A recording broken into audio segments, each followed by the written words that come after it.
अहमदाबादमध्ये गेलो होतो. तिथे हयात हॉटेलमध्ये एअरपोर्टवरून हयात हॉटेलमध्ये गेलो. हयात हॉटेलमध्ये 8:30 वाजता माझी मीटिंग होती. मीटिंग 10 वाजेपर्यंत चालली.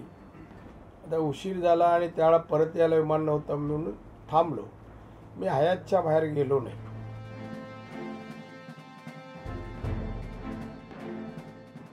माझ्या मेडिकल कॉलेजच्या संदर्भात मी गेलो आणि माझा कोणाचा भेटायचा संबंध नाही. औरंगाबादला दानवेंच्या मुलाच्या लग्नाला आणि ऊर्जा मंत्री बावनकुळेंच्या नागपूर येथील मुलीच्या लग्नाला, या 2 लग्नाला मुख्यमंत्र्यांसोबत मी लग्नाला गेलो, अटेंड केला आणि परतही आलो.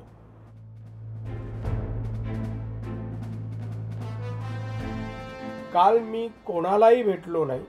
आता तिथे मुख्यमंत्री तिथे होते आणि दाखवत आहेत की राणे अमित शहाला भेटलेल्याचं दाखवत नाही, परत आलेचं दाखवत नाही, कुठे अदृश्य झाले असं जे लोकांना वाटू नये म्हणून मी माध्यमाच्या समोर आलेलो आहे.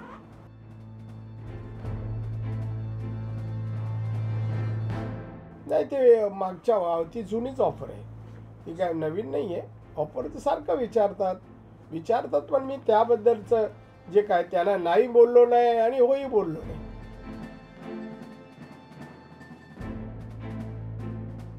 सकाळी 6ला उठतो चालण्यासाठी, त्यामुळे 10:30च्या नंतर कुठेच नसतो. त्यामुळे रात्री गेले आणि भेटले. अरे भेटले तर ते तुम्हाला सांगत नाही, मी सांगत नाही, तुम्हीच बातम्या देता.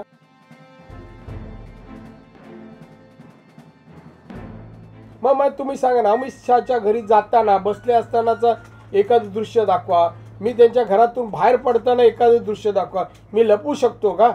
मला जेव्हा सकाळी पत्रकार तुम्ही त्यांच्या घरी गेलात, मी घरातून निघालेलं दाखवा. नाही ते नाही आहे म्हणजे काय त्यांच्या घरी झोपलो होतं का मी?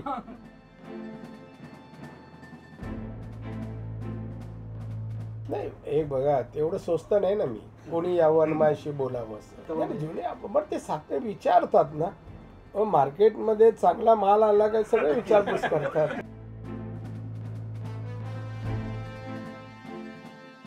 नीट अर्धा तास ऐकून घेतलं, पण माझी तक्रार कंटिन्यू आहे, ती निवारण झाली नाही.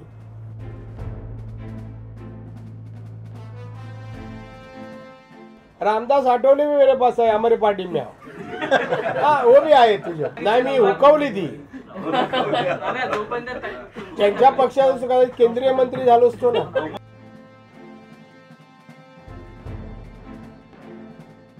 तो निलेश राणे माझे खासदार आहे, त्याला स्वतःचं मत व्यक्त करा अधिकार आहे, त्याचा घटनेने दिला आहे.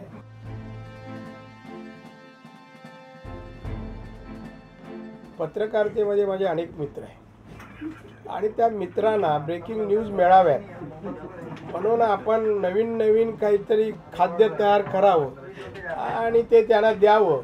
म्हणजे त्यांच्या तिकडे प्रमोशनला पण चांगल्या ब्रेकिंग न्यूज दिल्यामुळे प्रमोशन पण लवकर होईल, त्यांच्या हितासाठी करतो.